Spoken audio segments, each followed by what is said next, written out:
kisah ini kita bisa tahu bahwa ada nabi setelah Nabi Adam, yaitu bukan Nabi Idris, tapi Assalamualaikum warahmatullahi wabarakatuh. Sobat Remi, ketemu lagi dengan saya Abi dalam episode kisah orang-orang terdahulu di channel Remi.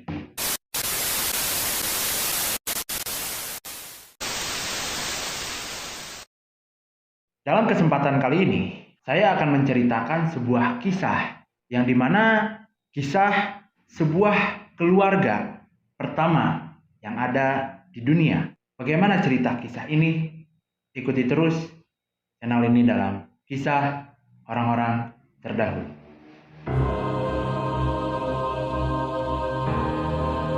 Dalam beberapa riwayat menyebutkan anak Nabi Adam berjumlah 25 orang. 24 diantaranya lahir berpasangan, sedangkan 1 orang tidak. Nabi Adam alaihissalam merupakan nabi sekaligus manusia pertama yang Allah ciptakan. Ini sudah dibahas di video sebelumnya ya. Dengan keistimewaannya dan dalam kesendiriannya, Allah pun menciptakan untuknya seorang wanita yang menjadi istrinya, yaitu Hawa. Dinamakan Hawa karena ia diciptakan dari kehidupan, yaitu tulang rusuk Nabi Adam. Dari Adam dan Hawa, inilah yang kemudian jumlah populasi manusia semakin bertambah. Yang mungkin sampai saat ini kita adalah cucu anak Nabi Adam. Ada beberapa riwayat yang menjelaskan mengenai kelahiran anak-anak Nabi Adam, seperti yang disebutkan oleh Imam Abu Ja'far bin Ibnu Jarir at-Tabari dalam tariknya. Hawa melahirkan anak-anak keturunannya Adam sebanyak 40 dengan 20 kali kehamilan. Hal ini pun sama sebagaimana yang diriwayatkan oleh Ibnu Ishaq dalam tafsir Bagawi dan tafsir Al-Qurtubi. Ada juga yang mengatakan bahwa Hawa telah mengandung sebanyak 120 kali. Di setiap kehamilannya ia melahirkan 2 anak kembar, laki-laki dan perempuan. Dalam beberapa riwayat lainnya menyebutkan Nabi Adam memiliki 20 orang anak, 24 diantaranya lahir berpasangan, sedangkan 1 orang tidak. Dalam beberapa tarik disebutkan bahwa nama-nama anak laki-laki Nabi Adam adalah ada Abdullah, Cain, Qabil, Ashud, Habil, Syed, Ayad, Balag, Atati, Taubah, Darabi, Hadas, Yahus, Sandal, Barok, Wa'ad, Suwa, Yagud, Ya'ud, dan Nas. Sedangkan anak Nabi Adam yang perempuan tidak disebutkan namanya kecuali Iklimah, Labuda, dan Hazura. Mengenai urutan kelahirannya pun banyak perbedaan pendapat dan belum dipastikan dengan baik. Adanya yang menyebutkan bahwa Qabil dan Iklimah merupakan anak pertama Nabi Adam dan yang terakhir adalah Abdu al-Mugid dan saudara kembarnya Ahmad al-Mugid. Ada pula yang mengatakan Qabil dan Iklimah adalah anak ketiga, Habil putra keempat, dan Syed adalah putra kelima. Banyak perbedaan riwayat yang menyebutkan mengenai kelahiran maupun nama-nama dari anak Nabi Adam. Namun, nama anak-anak Nabi Adam yang secara pasti disebutkan di dalam riwayat tercatat 5 orang, yaitu Qabil, Habil, Iklimah, Labuda, dan Syed. Dalam Al-Quran, Allah mengabadikan kisah kedua putra Nabi Adam, yaitu Qabil dan Habil, sebagaimana yang disebutkan dalam Quran surat Al-Maidah ayat 20-31. Kisah ini bermula dari kedengkian serta marahnya Qabil atas diterimanya kurban saudaranya yaitu Habil, sedangkan kurbannya sendiri ditolak oleh Allah. Dalam hadis yang diriwayatkan oleh Al-Aufi dari Abdullah bin Abbas, saat itu kurban diniatkan untuk mendekatkan diri kepada Allah, maka dalam mempersembahkan kurban, Allah Ta'ala menerima kurban hamba-hambanya dengan mengirimkan api dan menyambar ke arah apa yang disembahkan untuknya. Jadi cara Allah memperlihatkan Allah menerima kurbannya itu seperti itu ya. Beberapa riwayat menyebutkan ketika dewasa, Qabil adalah seorang petani dan bercocok tanam. Qabil. Sedangkan Habil adalah seorang peternak dan pengembala. Ketika memberikan kurbannya, Habil mempersembahkan seekor kambing gemuk yang dimilikinya. Namun Qabil hanya mempersembahkan hasil pertaniannya dengan kualitas yang buruk.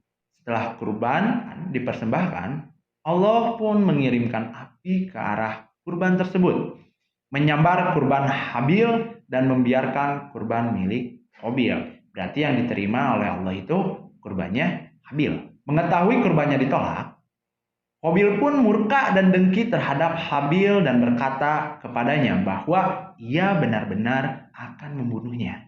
Namun, ada juga yang mengatakan bahwa kedengkian Qabil terhadap Habil bermula ketika Allah menyariatkan kepada Nabi Adam agar menikahkan putranya dengan putri dari pasangan kembaran yang berbeda atau bersilang. Sesuai dengan syariat tersebut, maka Qabil akan dinikahkan dengan saudara kembar dari Habil, yaitu budak.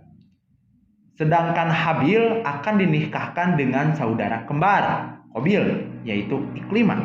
Tetapi Qabil tidak terima akan hal itu sebab ia mendapatkan istri yang tidak terlalu cantik dan berkeinginan untuk menikah dengan saudara kembarnya sendiri, yaitu tadi Iklimah ya, yang berparas cantik. Nabi Adam tidak mengizinkan untuk menengahi masalah ini, maka mereka berdua diminta untuk memberikan pengorbanan kepada Allah yang apabila pengorbanannya diterima, maka akan mendapatkan keadilan di sisinya. Setelah kurban dipersembahkan, Allah hanya menerima kurban yang Habil berikan. Hal ini membuat Qabil marah dan dengki terhadap Habil. Sifat dengki yang ada di dalam Qabil membuatnya memutuskan untuk membunuh saudaranya. Sekalipun Habil telah memberikannya nasihat, Qabil tidak menghiraukannya. Menurut pendapat beberapa ulama, lokasi tempat Qabil membunuh Habil saat itu di kawasan pegunungan Qasyun, wilayah utara Damaskus.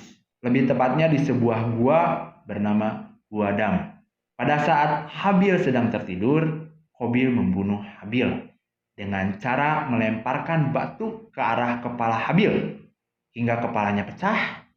Riwayat lain menyatakan bahwa Habil dicekik dan digigit hingga akhirnya matilah Habil di tangan Qabil.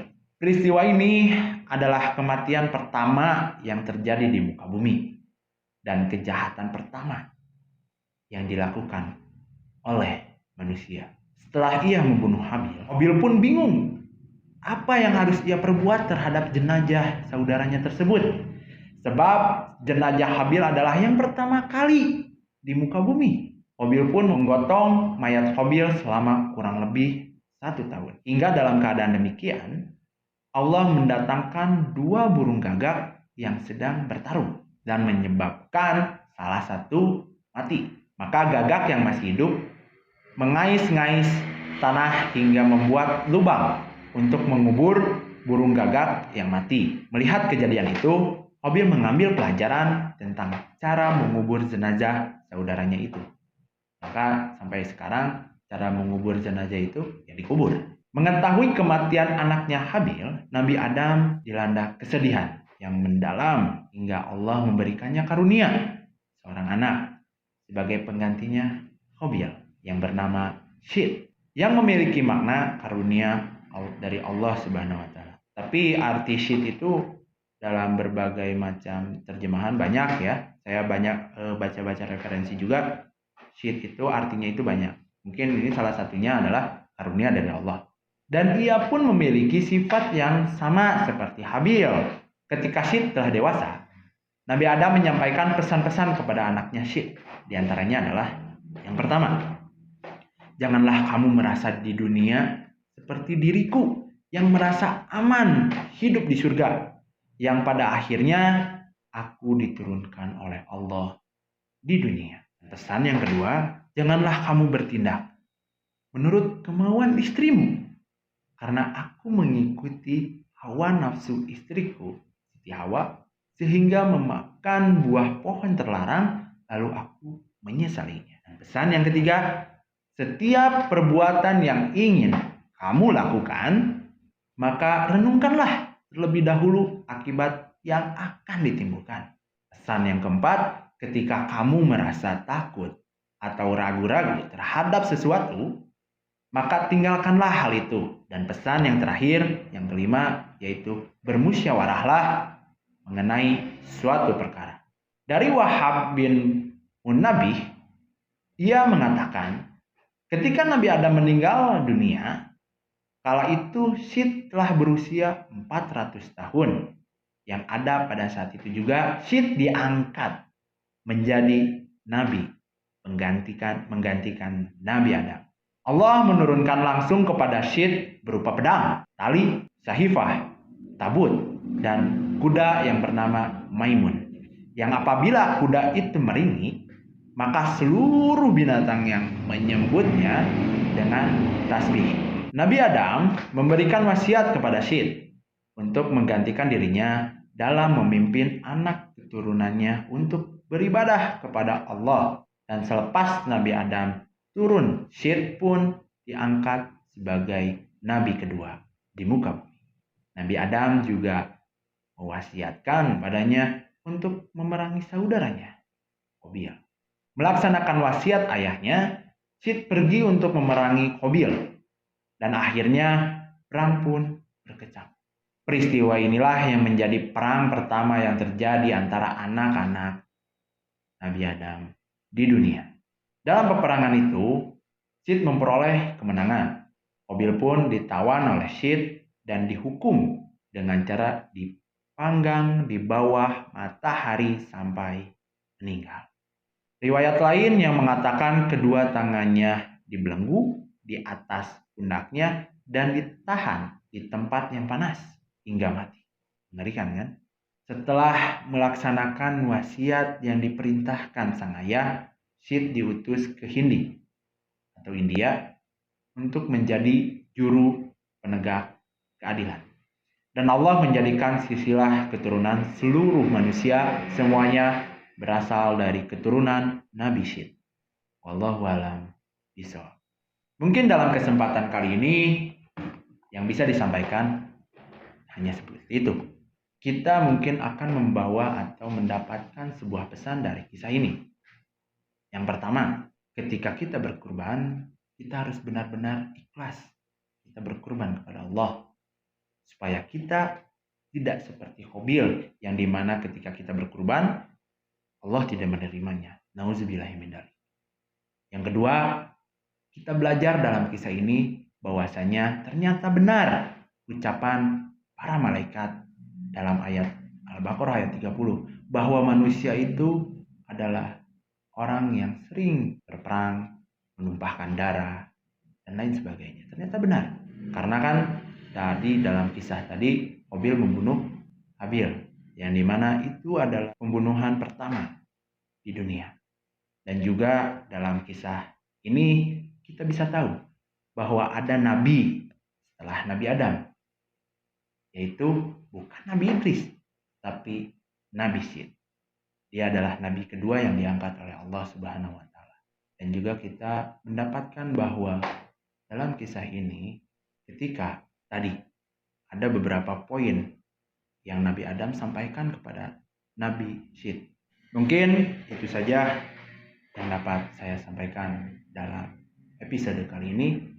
Mudah-mudahan mendapatkan atau menambahkan ilmu kepada kita semua.